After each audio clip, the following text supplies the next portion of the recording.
Well, the merger of two global agribusinesses receiving pushback from Canadian farmers. Lindsay Smith with Real Ag Radio and RealAgriculture.com joins us now for the latest. Lindsay, thank you so much for being here.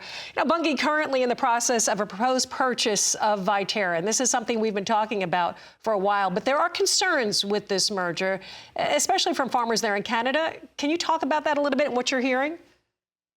Absolutely. So, yes, as you mentioned, this merger and talk of this merger has sort of been in the works since last June.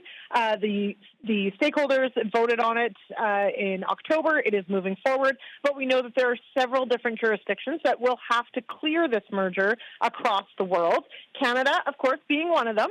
And there has been a lot of pushback from the farming community individually, really about what this could mean as far as farmers' income. So we've got the Agricultural Producers Association of Saskatchewan has been taking the charge on this.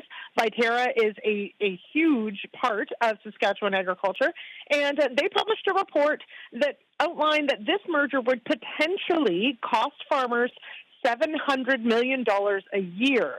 That report then spurred an op-ed that CEO Gregory Heckman then published on Real Agriculture, but other places as well, to say that this was a good deal for Canada. And APAS, their president Ian Boxall, simply says that's not true. It's going to cost farmers a lot of money if the merger goes forward as intended. Well, so there is a big line of disagreement, and we're looking at what you said, $700 million in cost for Canadian farmers. Obviously, this is not something that they're going to be on board with. And do you see how this will play out as we move forward?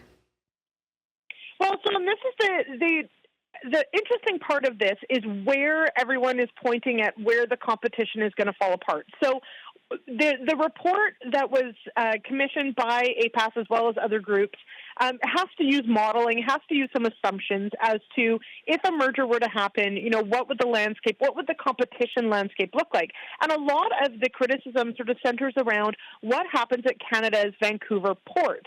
So the port is an incredibly important one for Western Canada, and farmers are saying that because of what Bunge owns and what Viterra owns at port, that there's going to be decreased competition, and that's going to find its way back, hurting farmers' pockets in the form of an increased basis. So, whether or not we see significant changes to how Bunge does business in Canada based on the Competition Bureau, which also has outlined some significant hesitations it has over this, realistically, farmers may not have much say in whether or not it happens, but what the eventual outcome is for Western Canada especially remains to be seen based on how Bunge may have to spin off or divest certain investments in Western Canada or at port to make it all happen, according to Canada's Competition Bureau. Yeah, interesting point. They're going to have to do some work for sure.